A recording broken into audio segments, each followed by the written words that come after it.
For almost 100 years, there's been this one simple, really powerful idea. What if we could just starve cancer to death? It sounds so elegant, right? A way to fight back by simply cutting off the enemy's supply lines. But is it really that simple? Well, today we're going to dive into that very question. This is a scientific detective story that starts with a baffling discovery way back in the 1920s and leads to a stunning, cutting-edge breakthrough that's rewriting the rules as we speak. Okay, so our story kicks off nearly a century ago with a Nobel laureate, a guy named Otto Warburg, and he stumbled upon something truly puzzling about how cancer cells eat, a discovery that would basically shape cancer research for the next 100 years. What Warburg noticed was just weird. It went against all logic. See, most of our cells use oxygen to efficiently burn glucose for energy. But he saw that cancer cells, even when they were floating in oxygen, chose a totally different path. It's like having a super efficient highway right there, but choosing to take some slow, gas-guzzling back road instead. Why on earth would it do that? This bizarre choice got a name, the Warburg effect. And look, this isn't some rare one-off thing. It is a core feature in about 70 to 80% of all cancers. It's so reliable, in fact, that it's the very thing we use to find cancer with PET scans today. You know those bright glowing spots on a scan? That's the Warburg effect live in action, showing us exactly where cancer is greedily chugging down sugar. Now get ready for this, because the inefficiency here is just wild. A normal, healthy cell can squeeze about 36 units of energy, we call them ATP, from one little molecule of glucose. But a cancer cell using this weird process, it only gets 2. Just 2. So that brings us back to the big question. If it's so incredibly wasteful, why in the world do cancer cells do it? Well, to make up for that terrible fuel economy, cancer cells become absolute gluttons. They just start slurping up over 4 times more glucose than our normal cells. And all of that messy, inefficient burning creates a ton of toxic waste, a shocking 70 times more lactic acid. The tumor literally marinates itself in an acidic soup of its own making. So, you hear all this, and you think, well, the solution's gotta be simple, right? If cancer is a sugar addict, just cut off its sugar supply. This very logical idea sparked a whole wave of popular diets, all with the same goal: starve cancer by changing what we eat. The keto diet was the most direct shot, right? Just slash the carbs. Others, like the alkaline diet, tried to fight that acidic environment we just talked about. And some, like the Budwig diet, focused on very specific fats and proteins. But they all came from that same simple, compelling place: change your food, fight the cancer. And this is where things get, well, kind of heartbreaking. It really highlights the massive gap between a beautiful theory and the messy reality of the human body.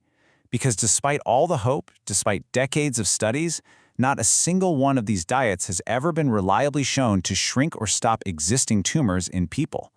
The simple answer, it turns out, was just wrong. So why? Why did trying to starve the whole body fail to starve the tumor? Well, it's because cancer isn't just sitting there waiting to be starved. It's a master strategist. It actually builds its own infrastructure to survive. This whole process is called angiogenesis. Basically, the tumor hijacks your body's own construction crews and forces them to build a network of private highways leading right to its front door. So even if the rest of your body is low on fuel, the tumor gets its own private, express delivery lane, outcompeting your healthy tissues for whatever food is available. This realization led scientists to a totally new and, frankly, brilliant idea. Okay, so a global attack, starving the whole system, doesn't work. But what about a local one?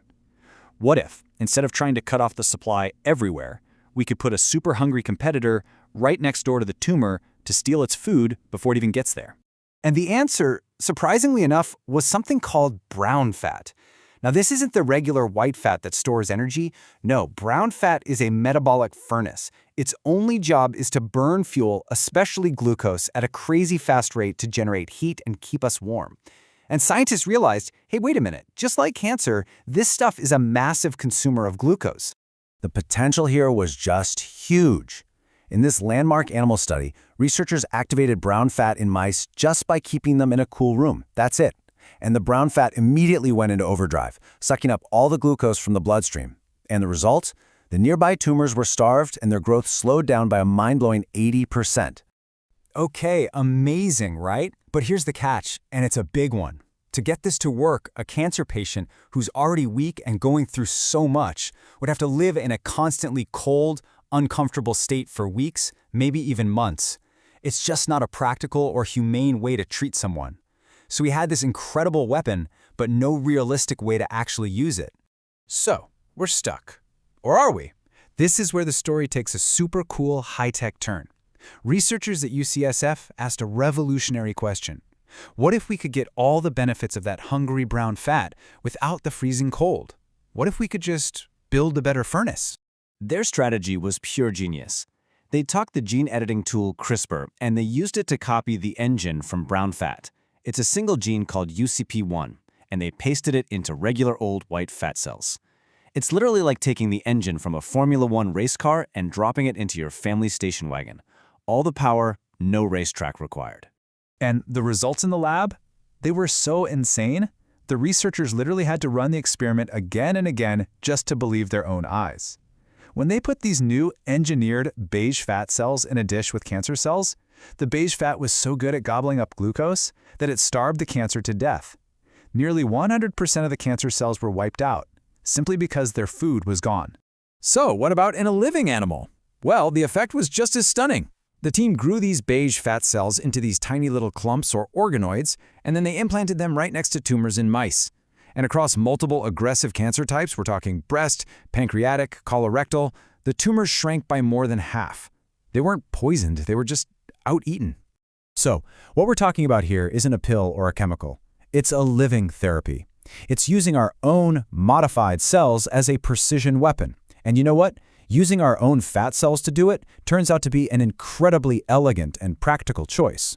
I mean, think about it. We already know how to safely suck out fat with liposuction. We know how to grow those cells in a lab. We know how to reimplant them with techniques perfected by, of all things, cosmetic surgery.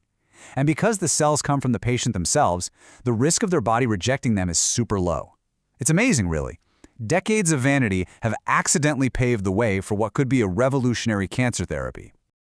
So let's just step back and look at the journey we've been on.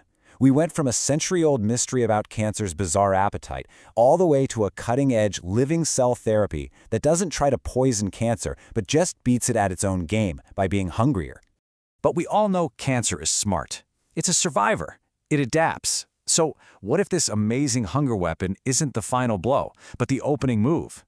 Imagine combining this living therapy with drugs that block those secret supply lines we talked about, or that stop cancer from just switching to a different fuel.